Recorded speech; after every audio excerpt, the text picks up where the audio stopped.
introduce yourself. Hi, I'm Barbara Waugh. And I'm Stacy Cusulos. And you guys actually just came out with a recent publication. Would you like to just briefly mention that? Sure. It's American Family, Things Racial. And basically it's a story of our being two white women raising two African American children from birth to adulthood in a liberal town in the Bay Area.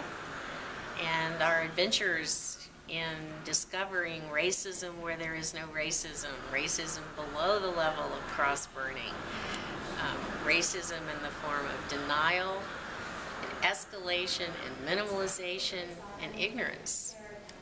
And actually moving in our own lives from just the shock that we could not protect our children from this, even though we have white privilege, lived in a liberal town, have access to all kinds of resources.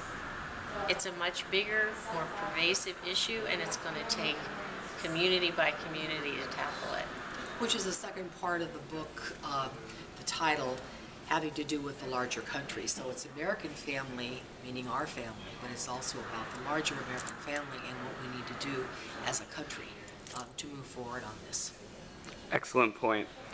And you guys had mentioned that previous publications. Could you just go into depth about what your previous book was about? Sure. I wrote a book called Soul in the Computer, a story of a corporate revolutionary about my 25 years inside Hewlett-Packard, pushing the envelope and getting all kinds of things going, from the domestic partner benefits to the e-inclusion business for addressing the needs of the bottom of the pyramid in the world. All of this, of course, in collaboration with wonderful friends. So that was my book.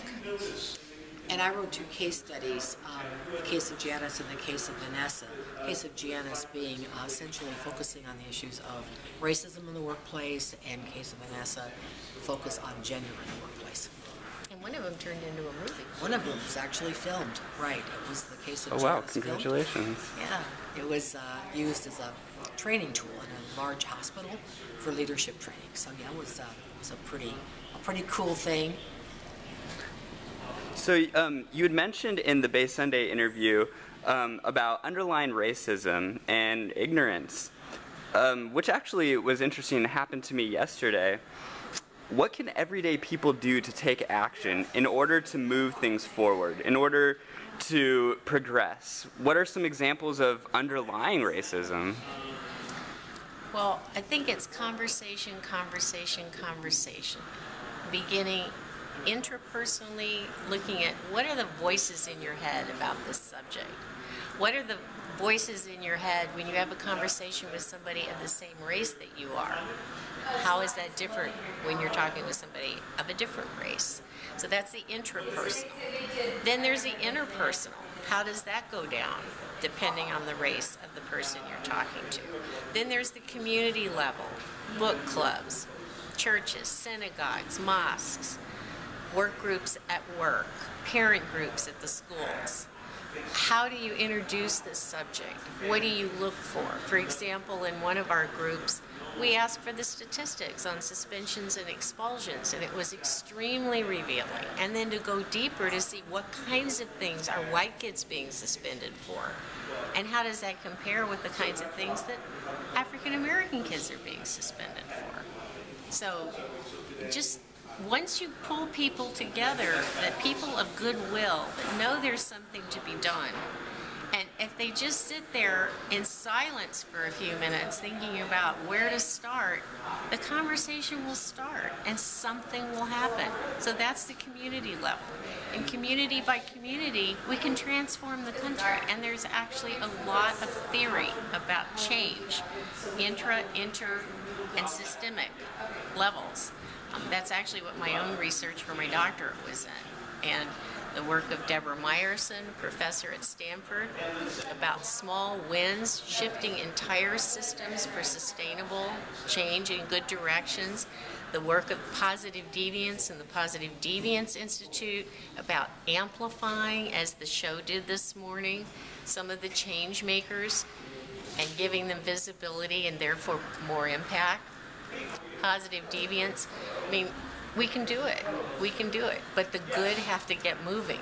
And those who are moving need to move more, like ourselves. And our book, in our book, there is a section at the end of the story, so to speak, that actually helps people take a look at how to go through the paces. So we've got a section in there on questions that a friend of ours developed, as a matter of fact, to help people know how to start. Sometimes they don't even know what to say. And these are questions that can be used in different venues, already present for people. You don't have to go out and start something brand new. If your kids are in school, start those conversations within the school system. So we want the book to be practical. We want the book to be helpful and useful. That is really why we ultimately wrote it. And just for the public to know, where can we buy American Family?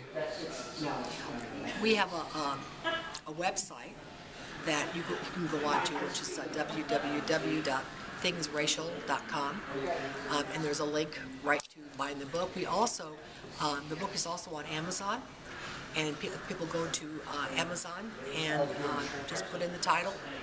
You'll see it there, and also there's a Kindle version, which we're really excited about too. So it's pretty easy to do if you want a copy. Sounds good. Would you guys like to give any shout outs to any organizations or any companies that deserve special attention for this specific cause?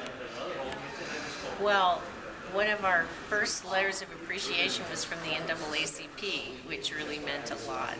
And a number of churches have picked up on it, and several book clubs have already picked up on it. So we're excited about that.